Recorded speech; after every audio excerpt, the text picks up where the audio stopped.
Okay, now, like the previous videos, hopefully you watched it. Your choice, honestly, but to be on best interest if you did. So I'm going to be expanding more on the repercussion of what exactly Jesus Christ did, the repercussions.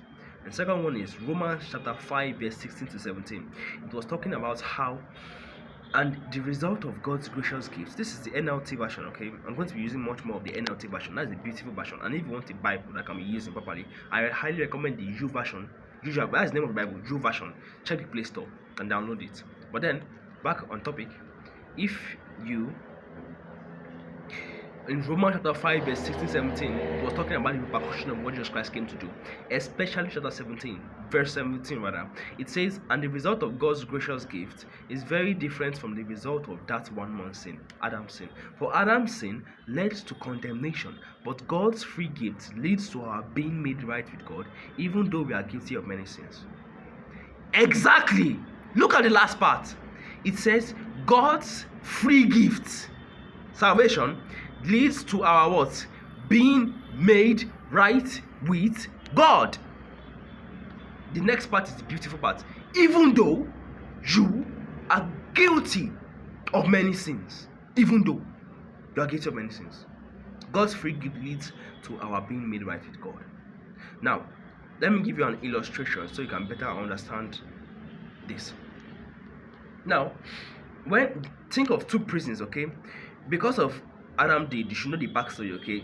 In the Adam and Eve were the first humans God created, but God gave Adam a specific commandment that he can eat every tree he wants, every fruit he wants, but he should never eat out of the tree of knowledge of good and evil.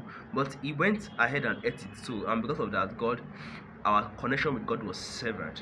So we became sinners because we were no longer God's perfect design. Anyway, now that is the backstory. But then, because of that, every single person that was born out of Adam's seed, every human being that was born into this world automatically was a sinner. So it's more like the reason a dog barks, it's because it's a dog. It's not that you bark, then you're a dog. No, you are a dog, then you bark. So the reason we sin in the first place is the reason we are called sinners in the first place is not because we are sinning. We are sinning because that's who we are in the first place. And where were we before we broke? It's more like there are two prisons, okay? The prison of sin because of Adam, and the prison of grace because of who? Jesus Christ. Now think about it. Who do you think is stronger in Adam and Jesus? Obviously, you will say Jesus, right? Right? Exactly, because it's logical. But what people actually do and believe is actually contrary to what they are saying. Because when you were in the prison of sin, when you were a sinner, or when you are a sinner, or when you were rather a sinner, the good things you did was not strong enough to remove you from the prison of sin. Okay, you are still in the prison of sin, okay? Because as a human being, most likely you have done many good things, many good deeds. But was it strong enough to remove you from a stigma of sin? No, you were still a sinner, right? Exactly. So now, after you are now in the second covenant, okay, or in the covenant of what? Grace. Why do you think the bad things you are doing is strong enough to remove you from the prison of grace? You don't get. When you're in the prison of sin, the good things you did was not strong enough to remove you from the prison of what? Sin. Then why do you think now, or when you enter the prison of grace, the bad things you do is strong enough to remove you from the prison of grace? What you are basically saying is that Adam is stronger than Jesus Christ. What Adam did is way stronger than what Jesus Christ did. That's basically what you are saying. But Romans chapter 5 says something different, that Adam's sin led to condemnation, but the result of God's gracious deed is very different from the result of that one man's sin. Or rather, in chapter 16, we're talking about how Jesus Christ is way greater than Adam.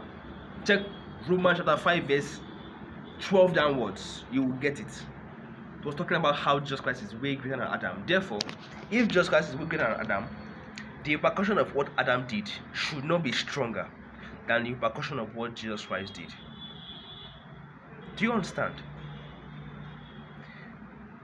Number 3 is that when you check, oh, time has gone.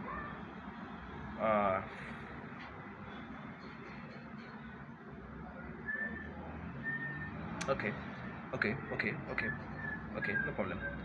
One last thing is one of the truths that you already know, but you probably did not think of throughout. As a child, you have most likely been taught of the phrase that John 3:16, for God so loved the world that he gave his only begotten Son, that whosoever believes in him shall not perish but have everlasting life. You probably know that phrase, but you know the beautiful thing is that phrase is more, or that verse is much more powerful than you believe. Because number 1, do you know who said that verse? Jesus Christ. Number 2, people believe that you know what? Spoilers.